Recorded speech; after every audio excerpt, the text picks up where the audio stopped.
Do you love freedom? Do you love being clean? Then you'll love Hero Soap Company, made in the USA. Chemical and fragrance free. A portion of each purchase donated to veteran and first responder charities. Initial subscription purchase is matched bar for bar and sent overseas to deploy troops. Let freedom clean. Hero Soap Company.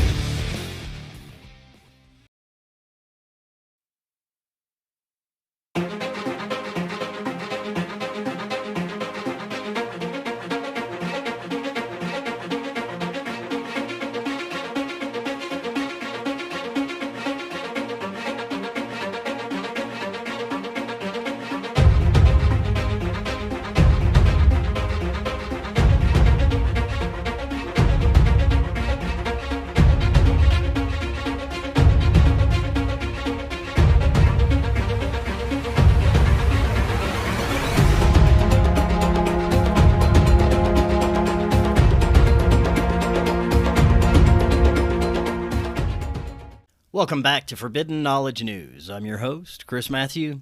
Today, my guest is Penny Bradley. Before I bring her on, just a couple of announcements. You can always get new episodes free on Rokfin, Odysee, and all podcast platforms. Click the link in the description and check us out on Rokfin. This is where you get all our premium content, regular shows, and all the amazing content from every creator there on Rokfin. Check out the amazing new podcast by the Forbidden Knowledge Network. We've got some awesome new shows that we added this month. You can check them all out, all in one place. Our website, forbiddenknowledge.news. You can click that link in the description, see what we got going on there. Today, I want to welcome back to the show Penny Bradley. She is survivor of CIA mind fracture and veteran of the Space Black Ops. She exposes the tech and atrocities of those black ops. She is also a researcher of related topics and how they apply to today's world. Penny, welcome back. How you doing today? I'm doing good. And you?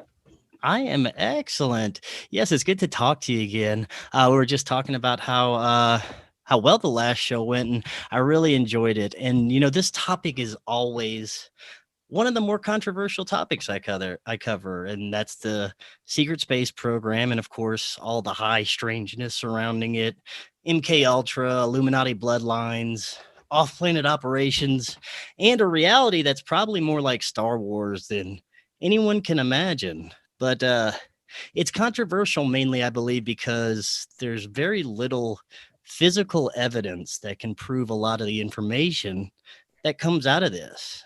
And it comes down to each individual person's belief and willingness to do their own research. And based on my research, I believe it's highly possible that there is an extremely advanced breakaway civilization or civilizations involved with off-planet operations. But like I said, do your own research, decide for yourself. I'd like to get your opinion on this. Do you think that the majority of people are ready to hear the information that's really true out there? No, they're not. The majority of people want to be comfortable with their personal religious beliefs, and they would be just as happy if it were a flat earth and we were under a dome.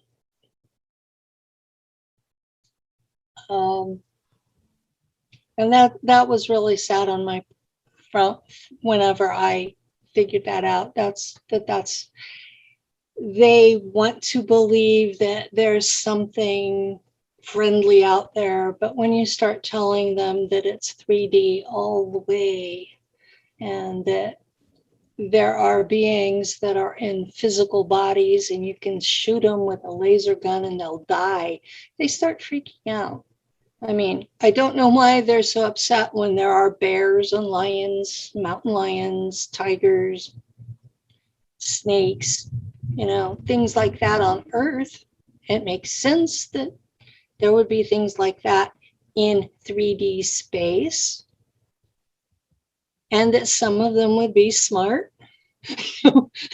It makes sense, but yeah, it does. They don't want to believe that. Well, there's also this huge amount of misinformation and intentional disinformation coming out at this time because of this, kind of disclosure movement that's going on in the front, in the public's view, but behind the scenes there's, I'm sure, plenty of nefarious things going on, and plenty of things going on to confuse the people and keep most people off of the wrong track, because this topic is, it's so multi-layered and multifaceted and hard to understand to begin with. When you add this level of misinformation and disinformation coming out of these agents that are intentionally put into this community, man, it's like trying to sift through a bunch of BS, and it gets really hard to find the truth. So I think maybe a good place for us to start today would be the physical 3D aspects that people do talk about in the mainstream, the sex abuse cults, the missing children, things of that nature that people can kind of see evidence of. But this is like the surface level of of everything that goes much deeper and much more nefarious and more multi-leveled after that. So when it comes to child abductions and things of that nature, where the program starts, how are people usually selected and targeted to be part of these MK Ultra programs, basically? Okay, they have kept lists of bloodline families for thousands of years. The Vatican has lists. The Freemasons have lists.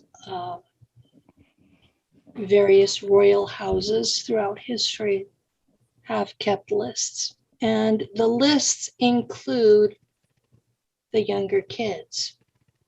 Okay, when you have a king and queen, if they like each other, and these are the days before birth control, if they like each other, they could end up with 20 kids.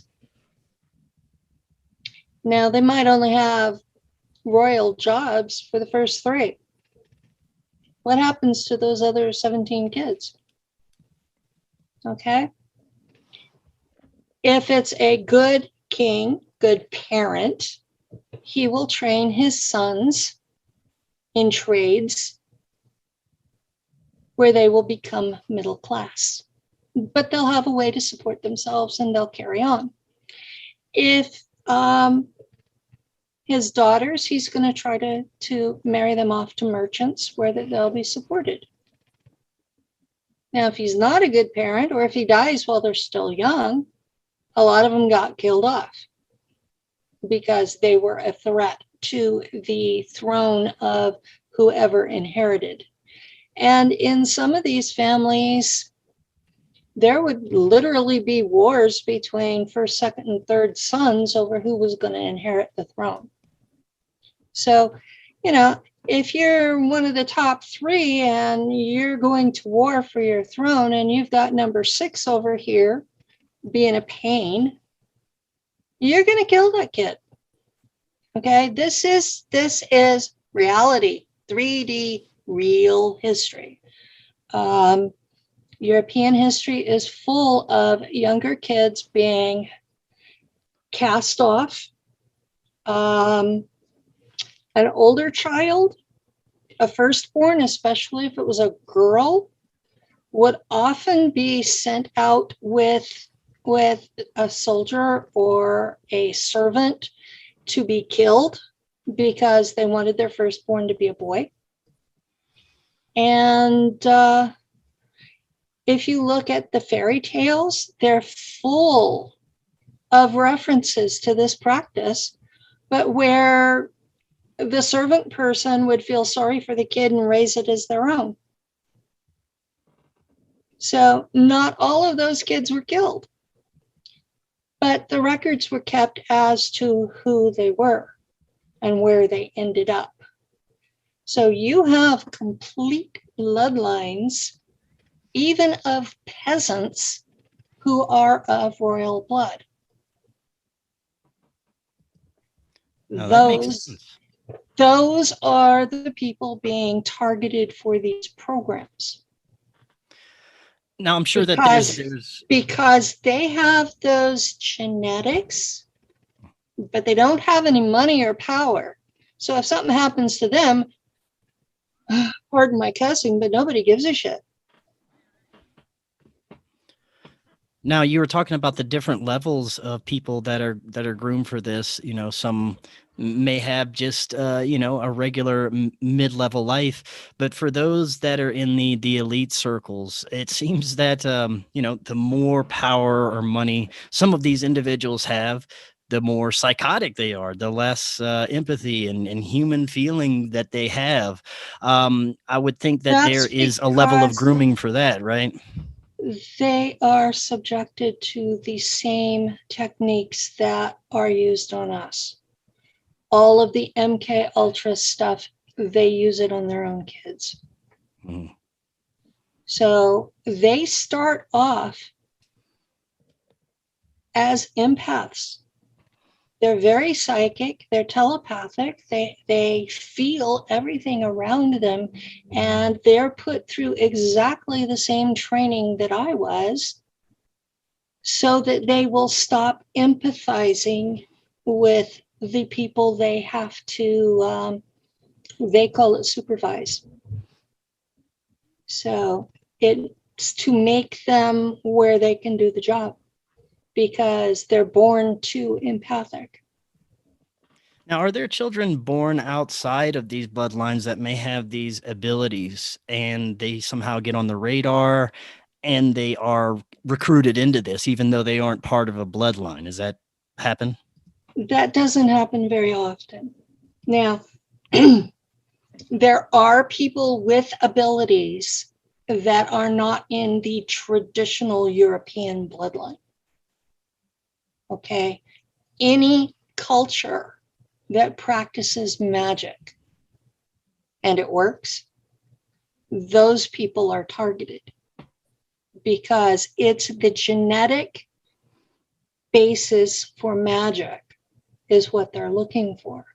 They're looking for the genetics, that the DNA sequences that give you telepathy, empathy, the ability to manifest things, the ability to read other people and see what they are at their soul level. Those are the kinds of things they're looking for. Because when you get out into space and you're sitting across the table from a 3D being who's 3 times as tall as you are and can tiptoe into your mind and read every thought you've ever had, those people have at least a foot in the door, and the rest of us don't. So now, what they told me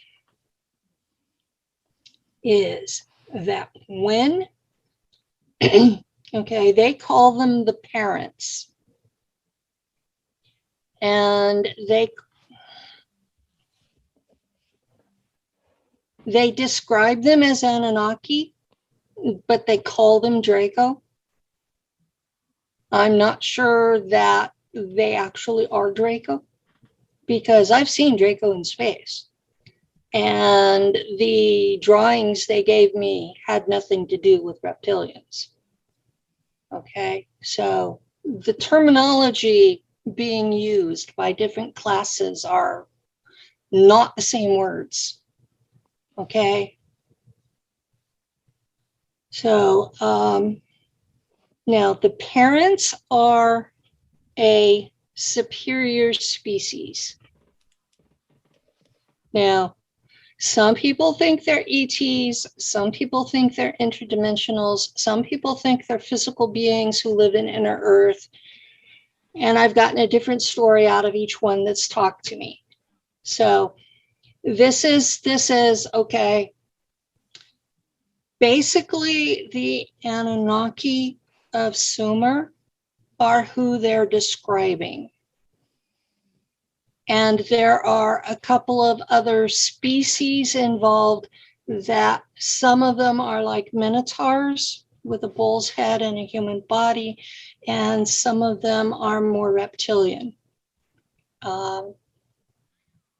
There's a version of a reptilian that shows up periodically in history. Melusina is one of them, and they're like a human torso on multiple snakes' bodies.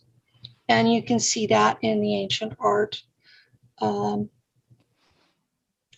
I can send you the photo, the drawings. Oh yeah, that'd be I can great. send you the art. But I've collected it up because I do a how we got here kind of hit story for one of my presentations. But those genetic abilities came from the parents.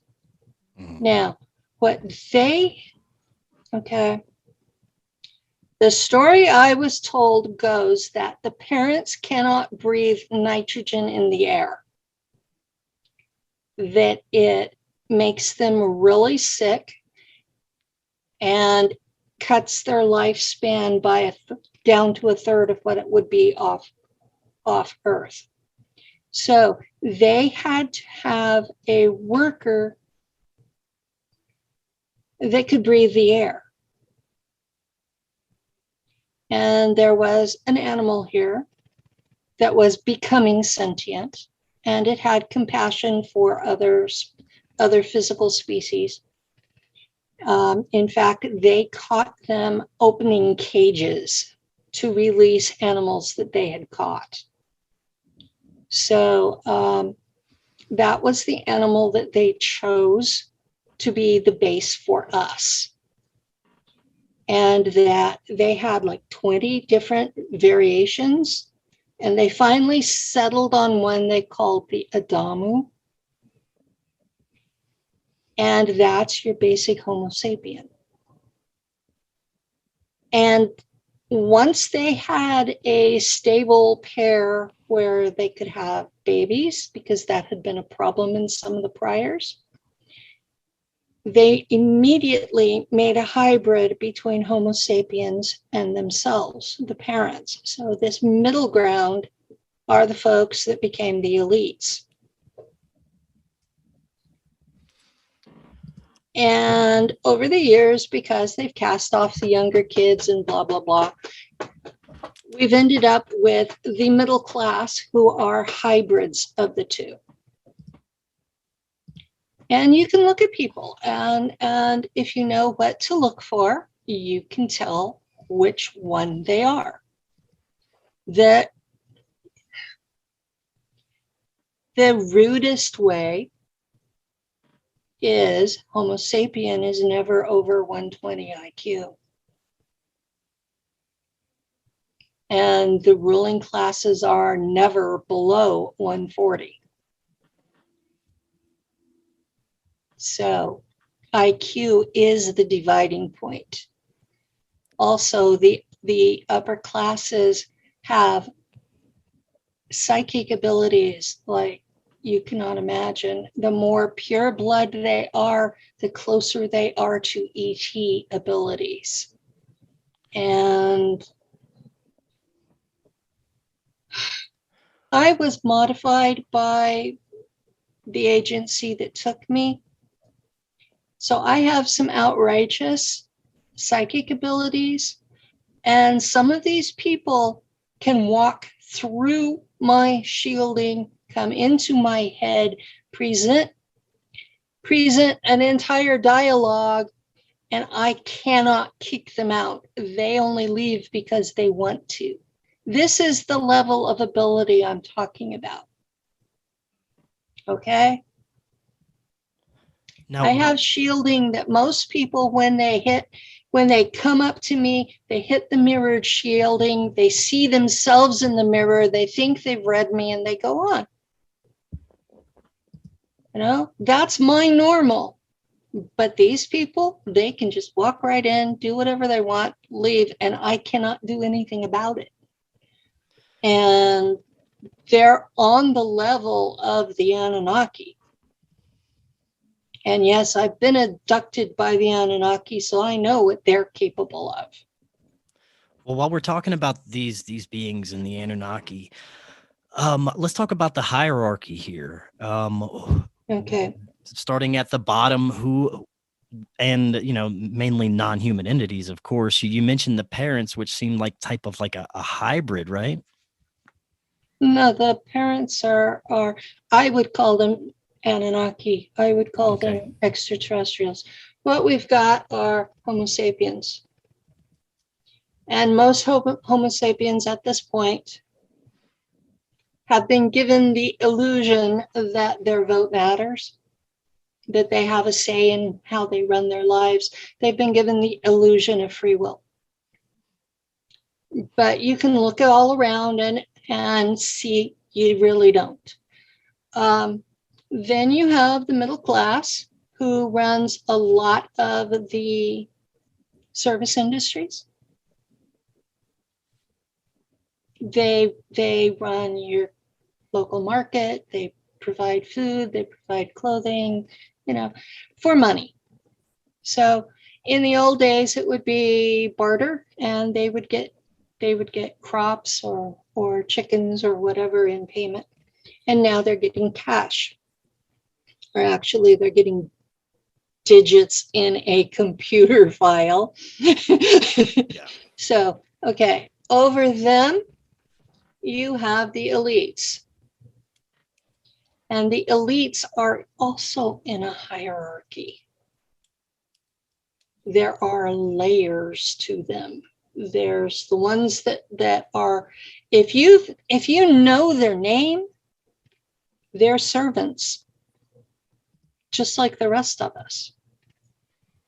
So by the time you get to the election stage, everybody that's still running is acceptable to the layer above them. So that's why I don't personally get involved in political campaigns or who's going to be president or even who my local Congress critter is, because your vote doesn't matter. Right.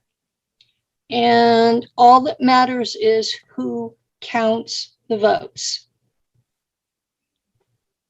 And that's a really difficult concept to get across to people. But, it is what it is. So you have the elected people, and then you have the folks who run the big companies. Okay. Those people are above them. Then you start getting into the power brokers. That would be your Rothschilds and your Rockefellers and your major bankers, the folks who run Deutsche Bank, those kind of people. The people who are the funders of everything. Then there's a group beyond them, and I'm not even going to use their name because people have been killed for looking for them, and I don't want to encourage that. Okay, I'm trying to keep people from being killed. That's my whole goal. Stop the abductions, stop the killings. This is my goal. So I'm not going to name this group. Yes, I do know who they are. Yes, they have contacted and threatened me. So, yeah, I did not go looking for them. But they are the folks behind the scenes who have the plans that extend out over 200-300 years. Okay, so all of human history is played out in a story arc that is multi-generational, and they live longer than we do at that level. Okay, where a Homo sapien, up until the 1950s, they were doing good if they made it to 50. Seriously. These folks were living over 100 years. So they live longer than we do. And they have this story arc that they have plotted out. And they know what they're going to be doing at any given time because they have the story already written. And then above them, you start having people who are actually interacting with the parents, some of them are still here. The Anunnaki that we know historically as Marduk, he never left Earth. He was born here. He was an asshole. They didn't want him wherever it is that they live, so they left him there, along with the people who serve him. So, nice to know that they don't even tolerate assholes all the time. But yeah. But yeah, they have their own agenda. And okay. To describe this in terms folks understand. Homo sapiens are the people who live in the town, work the fields.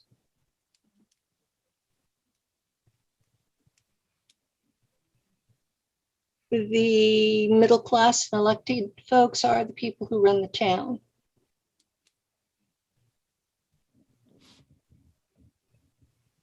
The folks who run the businesses, the big businesses, they're like the folks who run the county. When you start getting into the folks who interact with the parents and the parents themselves, now you're dealing with the state. Then the Anunnaki are, okay, the ETs that I know as Anunnaki are a subject race of the ETs I know as Draco. So the feds would be the Draco. And then over the feds is the Galactic Authority, which is the government of the galaxy. And they have basic rules on how to interact, and they have a very black and white view of justice. You break the law, they kill you. That's their whole thing. So they have basic rules. You break them, you're dead. That's how they get all these different races to get along. And I keep hearing people calling a galactic federation of light, and there is no such thing in the space that I experienced. There is a galactic authority that is basically worlds in the core, and they have a court system where they try criminal offenses, and they have a military police that are the guardians. And if the guardians show up in orbit near a planet, you'd best be humble, polite, and scared, because they have destroyed worlds that gave them a hard time. Now, would you say that there are benevolent beings or beings that may have our best interest in mind involved at some of the not only off-planet levels, but here on Earth? I keep being asked about benevolent. The agency that I served under defined benevolent as they don't eat us. Wow, that's comforting. So, it's kind of in some ways, it's like the Old West out there. Yeah. There are a lot of folks out there that are not friendly. There are a lot of folks that are defending their territory. There are folks that are so smart that they consider us. I got this picture in my head from one of the guardians trying to show me something. Pretend you own a ranch, and part of that ranch is forest, jungle. And you have monkeys in your forest. And you notice that the monkeys are starting to build houses. And then they're farming. And then they're building cars. That's how they see us. We're the monkeys.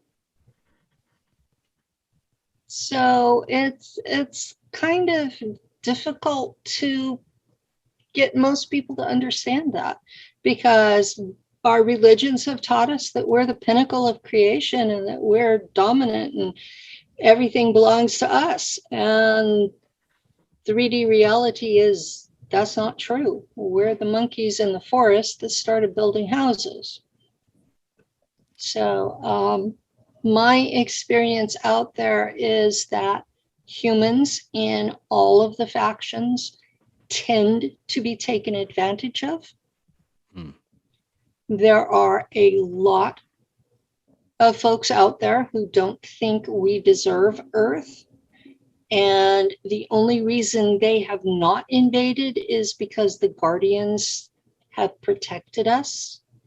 They consider us to be a child race. And once we are of age, we will be responsible for the crimes we've committed out there. So these folks who want to get rid of the protectorate status, they need to really rethink that. Because right now we're basically in foster care. And do you really want to go to adult prison? Right. Because we've committed some really nasty things out there. And to the physical beings out in space, they see no reason to have mercy on us. Well, I want to get to the spiritual aspects of this because I don't think we've really gotten to this yet. The non-physical, what lies beyond these beings. And you mentioned, how they picking magical families earlier, or families that are involved with magic through these bloodlines. I want to go over the spiritual aspects, both good and bad, starting with the bad because, that's what we started with earlier, and maybe bring it towards the light. But when it comes to these families and their practices, the occult practices, there's a lot of confusion behind this. Nobody that I've spoken to really knows what they're practicing, what kind of occult entities and deities they're worshiping. Is it Satanism? Is it something older? Is it a combination of things? It's older. Yeah, that's what I figured. On the darker side, what are they doing? What kind of occult what they spiritual are practices? doing is they are accountable to the parent that has control of their particular bloodline. Now, some of those are Anunnaki, some of those are from Taurus and resemble Minotaurs, some of them are other beings. They are old god religions that are bloody and require human sacrifices. And these families are being put into the position of, if they do not choose a child to sacrifice, that one will be chosen from them. Now, if your God showed up in your house and took your baby, you'd pretty much think that was a real thing, wouldn't you? Right. That's the position these people are in. Now, the more I found out about talking to them, the more actual sympathy I've had for them, because they're in an untenable position. Most of us have never interacted with a deity of any kind. Most of us have never interacted with an extraterrestrial. A few of us have interacted with what they call demons, but they're relatively easy to get rid of. None of us have had a God show up in our house and take our kid and still expect us to obey them. So this is their reality. And they have a very strict calendar of things they are supposed to do. So these gods are just extremely powerful celestial entities? They're really powerful extraterrestrials. They're not from other dimensions. They're not from hell. They're not from heaven. They're from another planet. And because it's in the sky, they're calling it heaven. So the gods are 3D beings, just like we are. And when I realized that, it was like, okay, I believe there might actually be a creator being, but it's not what's in any of these books. So I stopped worrying about it. You know, I was raised Church of Christ Anti. Now, some of you guys will know what that is. Some of you guys will know them better as Campbellites. But that's what I was raised. I went to seminary. I converted to the Episcopal Church, where they put me through 104 exorcisms because I had altars. Funny how scars from trauma become demons in the hands of people who are fearful. So that's my personal why I really don't like to go into the spiritual side, is because I've been abused by Christians over it. Okay? Right. Now, my grandmother was Jewish. Jewish people have always treated me well. I went to San Diego State with Muslim people from the Middle East. They've always treated me well. It's Christians who have abused me. I hear that often. And okay. My initial stuff was with the CIA, I thought. Now, you mentioned at the beginning that we don't have any kind of physical proof. Mm. I had the data entry clerk at the CIA who uploaded my personal case file into the CIA archive computer come forward.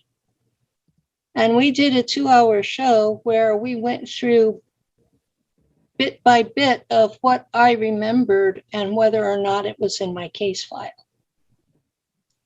That's as close to physical proof as I'm going to get. Mm-hmm. So I have been verified by the data entry clerk who uploaded my file. That's important for people to understand. Is this person still involved with the CIA? No, but I know she was a real CIA employee, because she sued them for racial discrimination under President Reagan, and it went to the Supreme Court, and she won. Oh, wow. There's a historical record of her. That's great. So, yeah. Now, to kind of end on the spiritual aspects of this, what is your understanding or perception of what an angel is. Is this a non-physical being, or do they exist to your knowledge? Angels exist as non-physical beings. A lot of things that we describe in different religions exist as non-physical beings. When I was in the programs, we had different terms defined. An extraterrestrial was a physical being who got here through a physical technology, either a portal tech or a ship, and you could kill it with a weapon. An interdimensional might be able to manifest a physical body, but they had to work at it. They were not naturally in one, and they got here through non-physical tech, somehow shifting dimensions, and you cannot kill them. And then there's another category that we called a plasmoid. It's made up of smoke or vapors, and it can manifest a physical form for half hour to an hour. And it requires so much energy that it just sort of dissipates after that. But they are actually physically here on Earth. They're not interdimensionals or from elsewhere. They're actually here. And those are the three categories of beings that we generally interacted with. Now, interdimensionals, those are beings from other frequencies. And then you're starting to get into, I'm probably going to blow her name, Ashana Dean. Yes, yeah. She's done a lot of work, and to be honest, most of the people in SSP and super soldiers are blatantly plagiarizing her work. So I could never get through it. I would start reading it and my eyes would glaze over. But I've read enough of it to recognize it in my peers. My job in Nachtwaffen, the German space program, was I was a navigator, because I could take physical objects into hyperspace with me and bring them out safely with people or organic things, not in inorganics. Okay. Description. Example. Philadelphia experiment, the USS Eldridge. Everybody has heard about the sailors being stuck in the bulkheads and the tarmac. Yeah. Okay. My job was to prevent that. Okay, the Philadelphia experiment, they had a hyperspace drive. They did not understand that it required a navigator. So you have to have someone who can separate things when you come back out of hyperspace. So this was what I was DNA modified to do. Are you still actively involved with these programs today? Do you know? Yes. And what's the best evidence that you know that you're still doing this?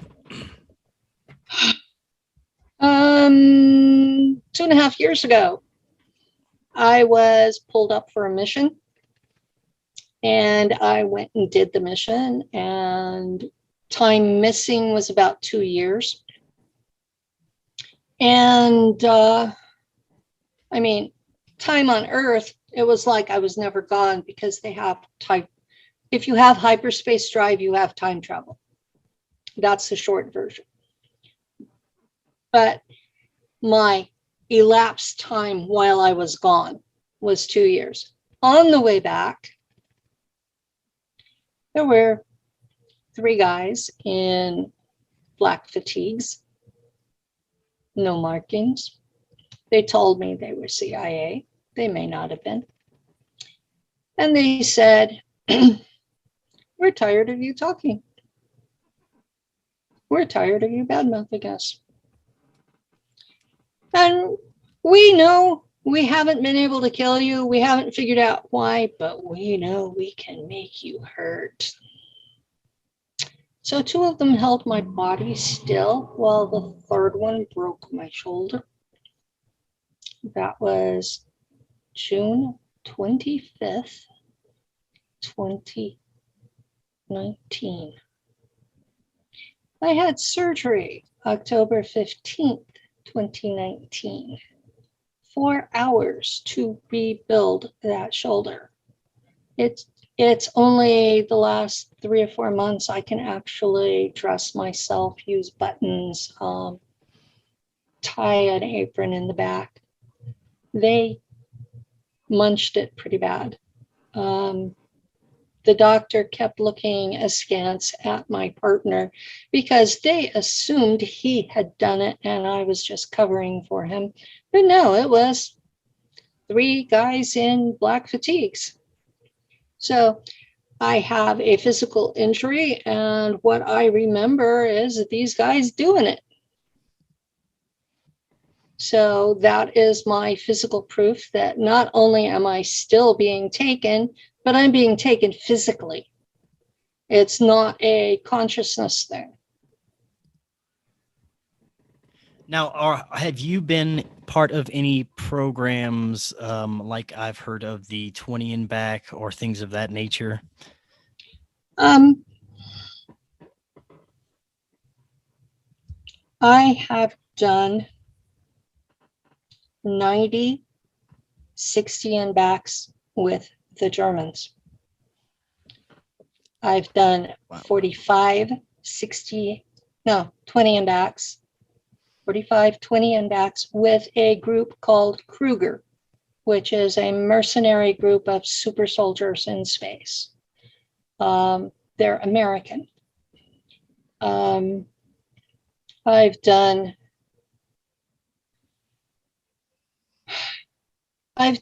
enough missions for the CIA that I have a confirmed kill rate of 537 confirmed kills in Latin America. Not all of my missions are off-world. So I have the 13 by 13 by 13 cubic array of altars. And about half of them just store trauma, and the other half are actually in use. And I have no idea what most of them are used for. I've reintegrated 32, and I've got another dozen that I have bleed over with. There are probably 20 people out there public who have memory of me in their service. Some of them good, some of them bad. I have personal memory of about 5 of them. So if that kind of witness testimony matters, then others have seen me out there.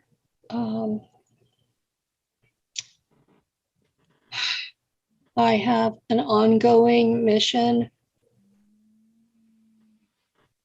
where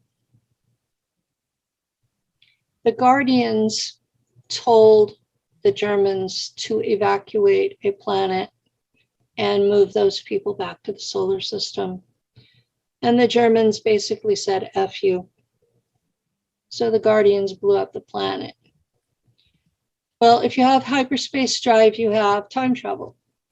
So we were using time travel to rescue the colonists.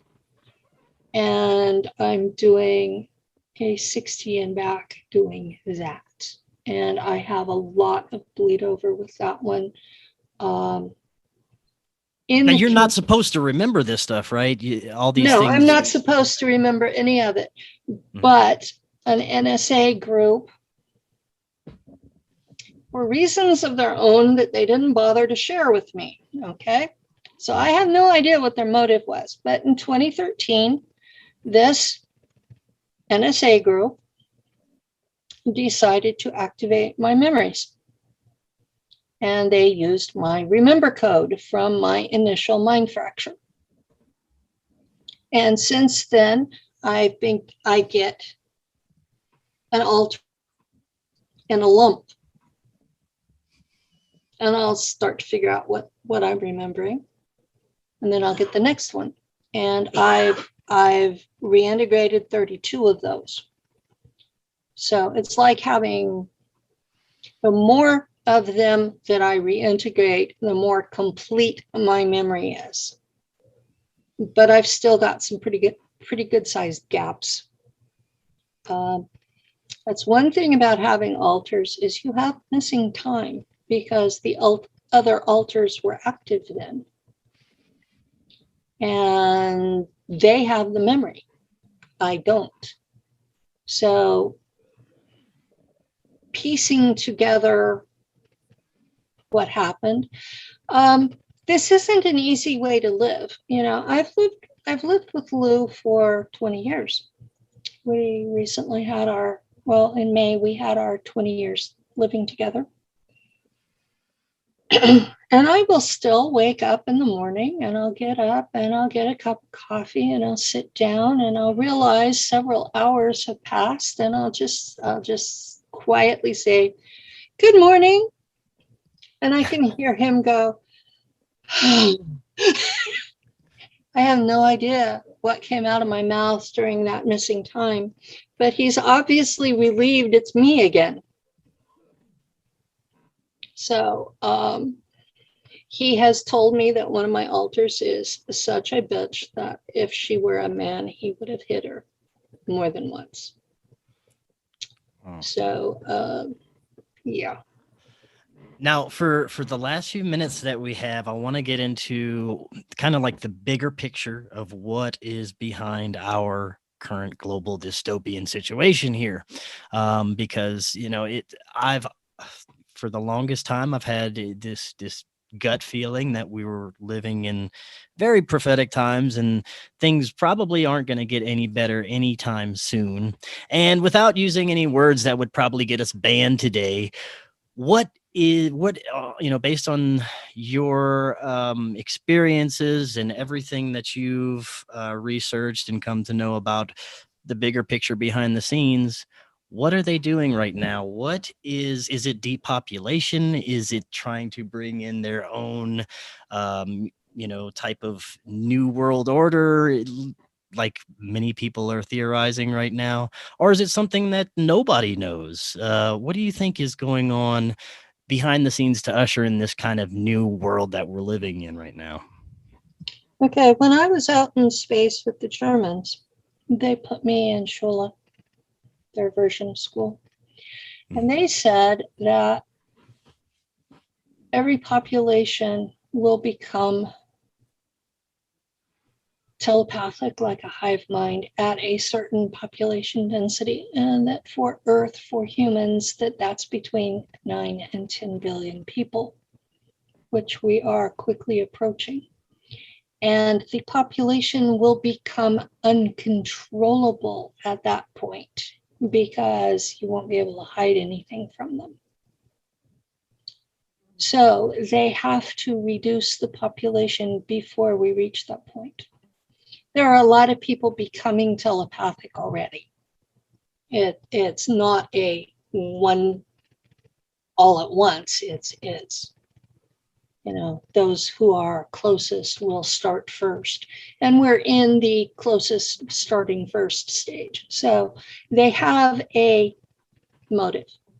They will lose control over the masses if they don't reduce the population. Secondly, they claim we have reached carrying capacity, which means that Okay.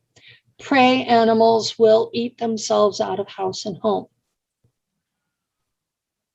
And since we no longer have an official predator who can control our populations, we used to have bears and wolves and tigers and lions, and we've pretty much controlled all of them to the point where we are now the apex predator, and there's nothing to control us except loss of food. So they are artificially reducing our population. Now, if you've been paying attention over the last 100 years, you will find that the food's poisoned, the air is poisoned, the water's poisoned, the medication either doesn't work or is poison itself. Most of what we've been taught has nothing to do with personal survival.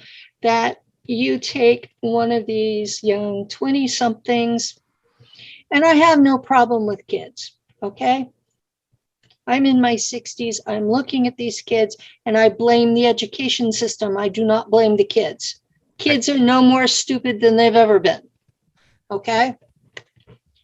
But they can't work on a car. They can't fix electricals in their house. They don't know how to cook anymore. They don't know how to garden. They can't sew. If power went out, they don't even know what to gather to have a fire if they had a fireplace in their house. Survival skills are gone. They don't know how to store food safely without an electric refrigerator. They don't know how to cook with even, if the grocery stores ran out of food today, in a week, they would be going house to house like a pack of ravening hyenas looking for anything they could eat. And within 2 weeks, they're going to be eating each other. Simply because they don't know how to survive otherwise. Okay, this is deliberate. How do you make a population die? You start poisoning them. You don't teach the children how to survive. You take education out of the hands of the parents and you put it into the hands of the government, and then you tell them a bunch of lies. Okay, this is the major stuff. The stuff that would get us kicked offline, those are just details. Those are the particular bombs they're going to set off. Okay. Now, I posted an article last night, about the robots with the guns on them. They are basically exactly what was in Dark Mirror, their episode about the robot dogs. Yeah. And that's what's going to be hunting the stragglers. So how are you going to deal with you have no food, you have no water, you have no electricity, there's no more internet, and you've got a robot dog after you?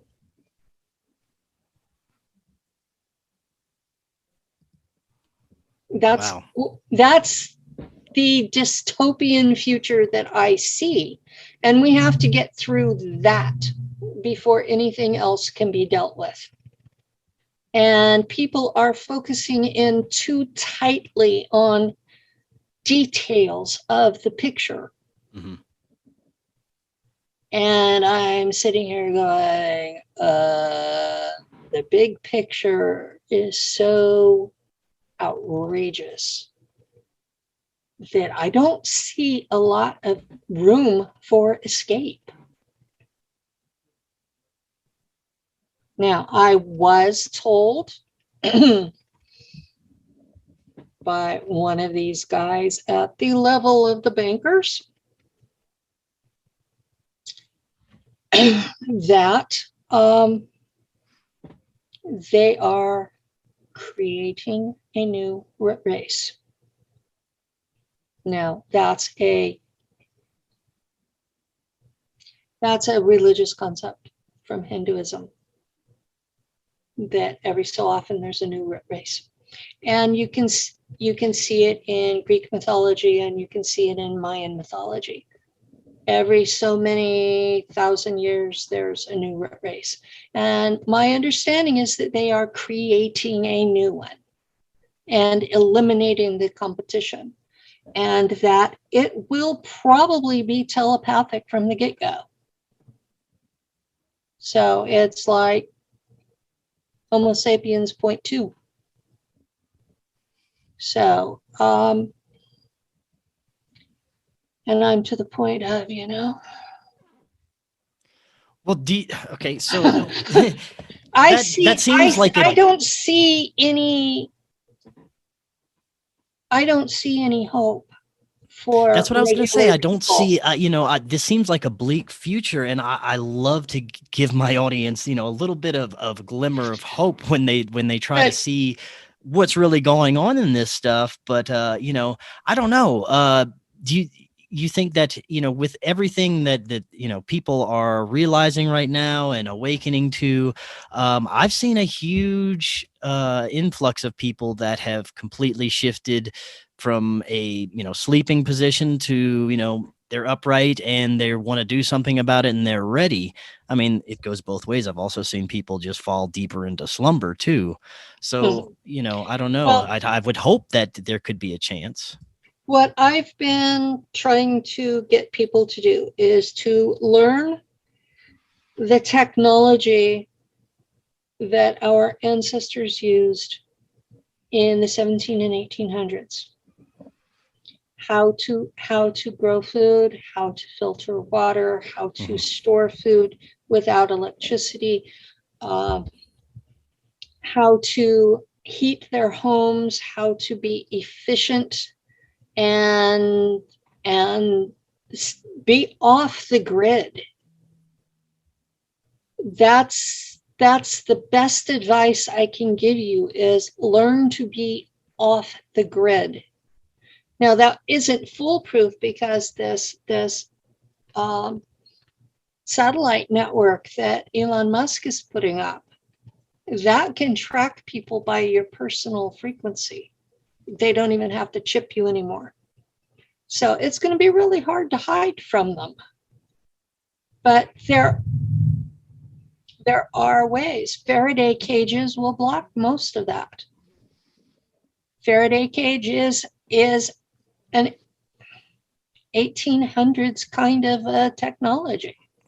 At the very beginning of the electric age, they learned to block these things using copper netting. Now, we have to start remembering some of these technologies.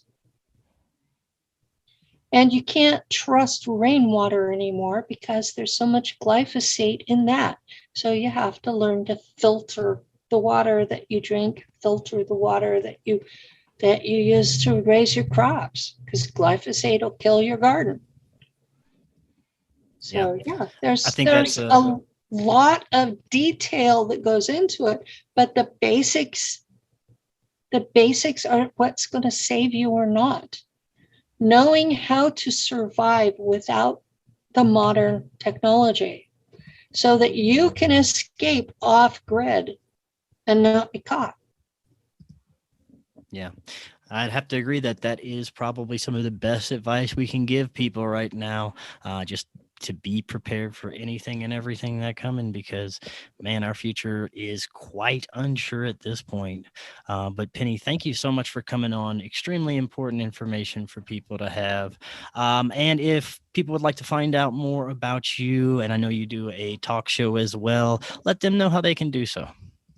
Okay, I have a radio show on Global Enlightenment Radio Network, and the website is www.gern-radio.com. And I have my show archive is on my YouTube, which is not Penny Bradley, Nachtwaffen Pilot. You can find it that way. And I have a website. It's a forum website, and my IT partner and I don't have ads on it. We've been paying for it out of pocket or with donations. So we're not beholden to anyone. And so far we've blocked Google. Nice. So it's www.spaceportals with an S on the end, .net. And because we're paying for it out of pocket, we couldn't afford all the software for all the different phones. So when you first register, it needs to be from a computer. After that, you can use a phone. Great. Awesome stuff, Penny. Thank you so much for coming on. Definitely love to keep in touch and have you back on in the future to get some updates in our dystopian reality here. Well, thank you very much for having me. Of course. Yes. Always a great conversation. And until next time, everyone, have an excellent evening. And I believe we'll be talking again tomorrow for a special show, but that's a surprise. But we will talk then.